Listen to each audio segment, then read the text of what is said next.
Hello and welcome to a new series. In this one, we are going to learn the basics of Vue i18n plugin, which allows us to create multi-language websites using Vue.js.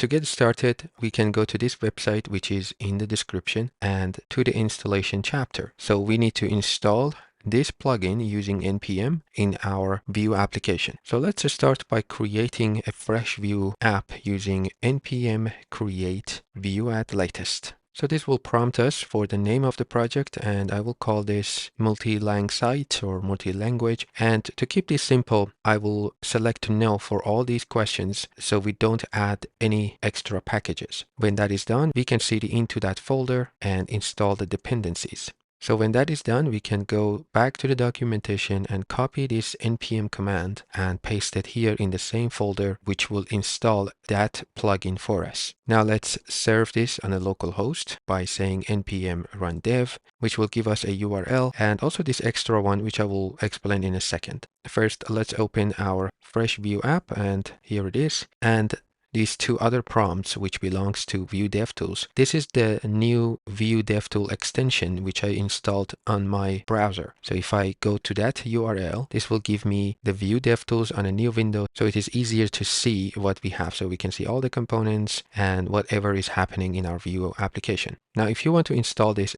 on your browser, you can go to this link and just add it to your browser, but it's not necessary. I just wanted to show you which one I'm using. So I'm going to close this one and leave this one open for now. And the next step is to open our project in VS Code so we can clean it up and start learning that new plugin. So on a new tab, I'm just going to say code dot, and here is our Vue application. So let's just do a cleanup and delete everything from components folder. We don't actually need the components folder at all. So let me just delete the whole thing. And in the app component, I'm going to delete these two imports, everything in the header and this component here. So I'm keeping header and main, and also these styles, which we don't need.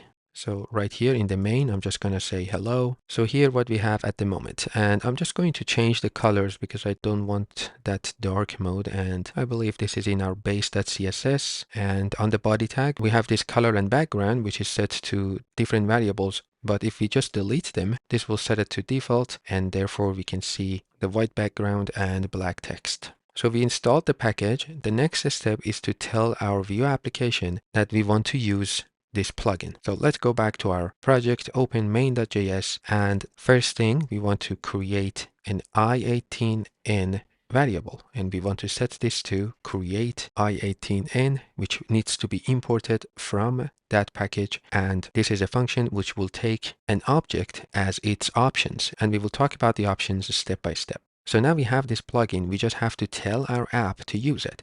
First, let's create an app variable, and we will set this to create app from Vue, and then we can use that app to mount our HTML element. But before using this mount function, we can use the use method or function and say which plugin we want to use. In this case, it is this i18 plugin. And that's all we have to do to tell Vue.js we are going to use this plugin. By doing that, if we go back to Vue DevTools, you notice now we have a new icon on the left, which is our plugin. And we have a global scope, which contains of locale, fallback locales, and a bunch of other properties that we are going to use as we go along. But for now, this is the setup. We just have to install it and then tell Vue.js to use it.